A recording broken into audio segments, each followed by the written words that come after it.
Alright, I'm going to make a video on transistors, so specifically MOSFETs, otherwise known as metal oxide semiconductor field effect transistors.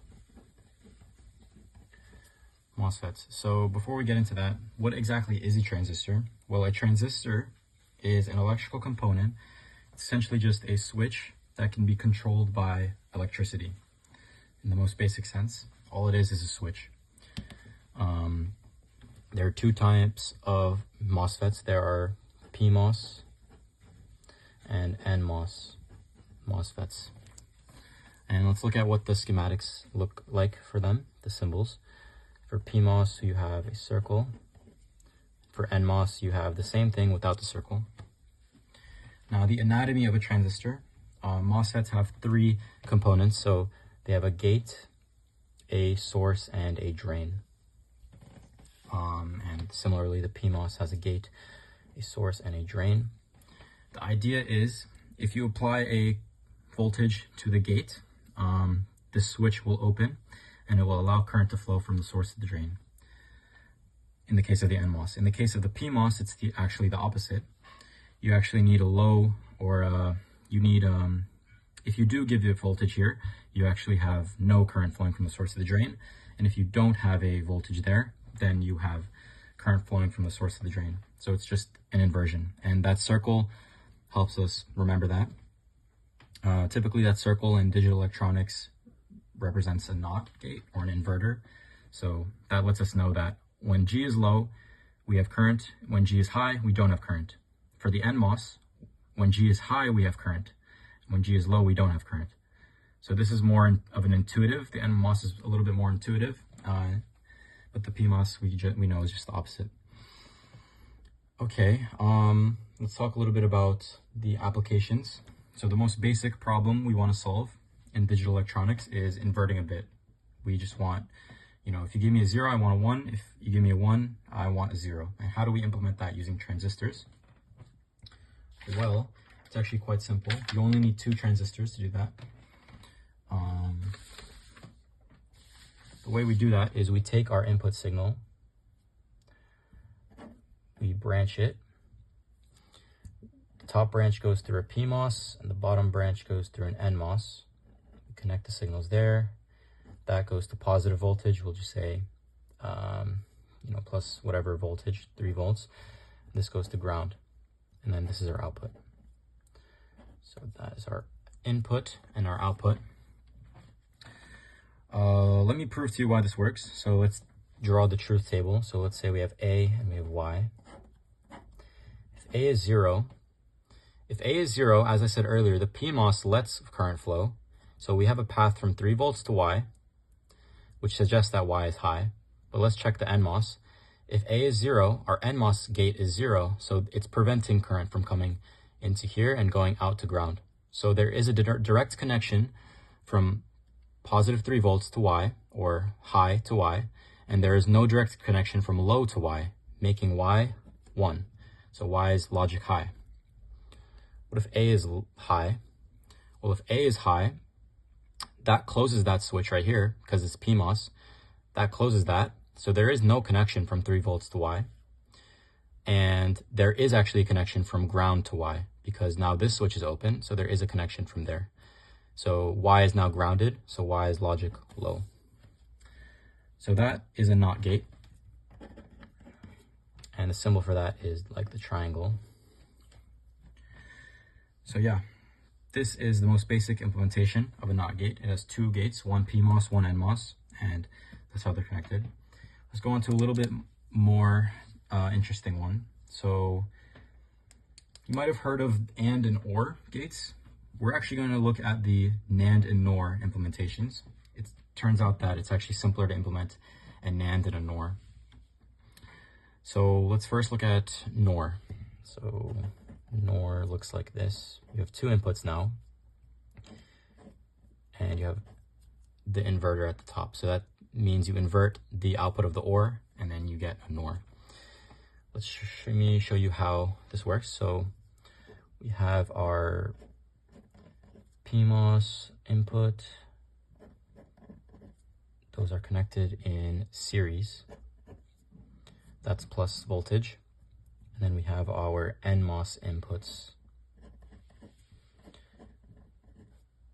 And these are actually connected in parallel.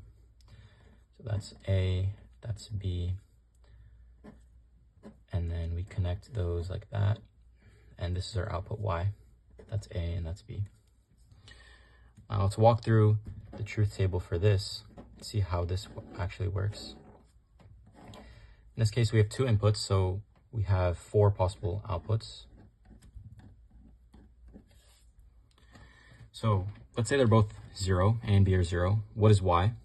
Well, if A and B are both 0, that's open, that's open. So we have a direct path from positive voltage. These are both closed, so we have no, discrepancies, no, they agree. All the transistors agree that Y is high, so that's going to be high. Now A is 0 and B is 1. Now if A is 0, this one's actually open. B is now closed, so this current stops at B. It can't go any further. But now in this case, A is 0, and B is 1. So let's look at the NMOS branch. The NMOS branch here, that's going to be off, but B is going to be high. So we do have a path through B to go to Y, and that goes to ground. So that makes Y 0. Same case with A. If A is now 1 and B is 0, it's the same exact thing. We will have a path through A into Y, but the current still can't flow through this serial part because one of them are closed. That's going to be 0. And if they're both 1, it still doesn't matter. Now we have 2 paths to ground, and we still have 0 paths to plus voltage. So, current can choose either path, but it's still going to be low. So that is the implementation of a NOR gate. And let me just prove to you that that's a NOR gate. If we take the NOT of that, we should get an OR. So 0, 1, 1, 1. We're just looking at this column, inverting all of them. And that is indeed an OR gate. The Y naught is indeed an OR gate. So yeah, this is showing why it's easier to make a NOR actually. So the NOR only takes 4 transistors. If we wanted the OR, we would actually need these other 2 transistors, and we just invert this Y to get Y naught. So we would just have like a NOT here, and then we'd get our Y naught, and that would be our OR. So it actually takes 6 transistors to make an OR gate. Okay, let's talk about NAND. So notice how we had 2 in series here and 2 in parallel. The 2 PMOSs were in series and the 2 NMOSs were parallel. We're going to do the opposite now. So what happens if we take 2 PMOSs in parallel and 2 NMOSs in series? It's going to look something like this. That should just be one line. We're going to have that. We're going to take that. So these are 2 PMOSs in parallel. And then we'll take our NMOSs.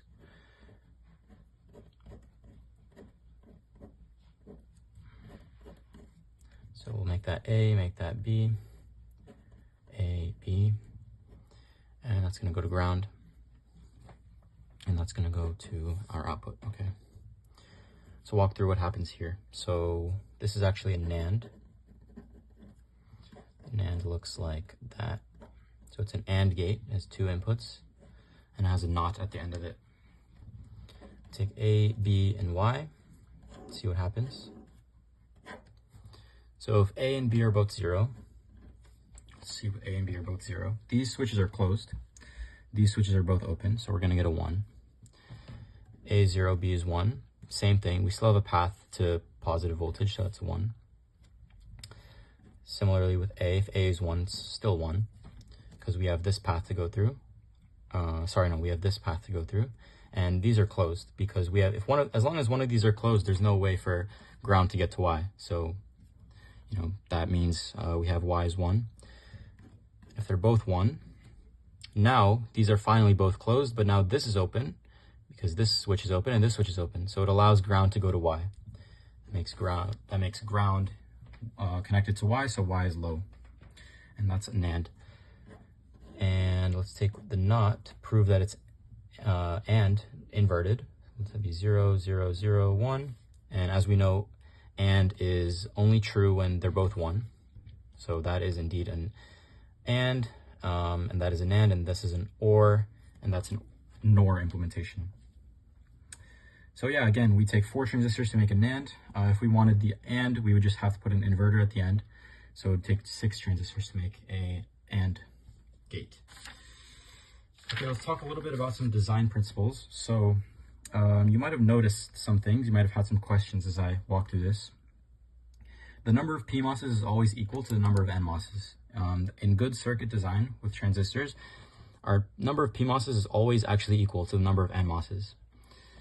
The reason for that is because it helps ensure that none of our outputs are ever floating. So I made sure to, clarify the direct paths that our Ys were actually connected to. Some cases, if we had a bad design, our Y might be connected to +3 volts and ground at the same time, which we really want to avoid because then we actually don't know what Y is. It's called floating. And we denote that as like a Z in digital electronics. And we really want to avoid that.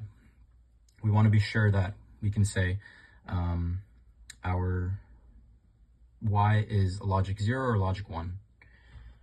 Another thing is we never want a direct path from the plus voltage to ground. So we never want a short circuit, in other words.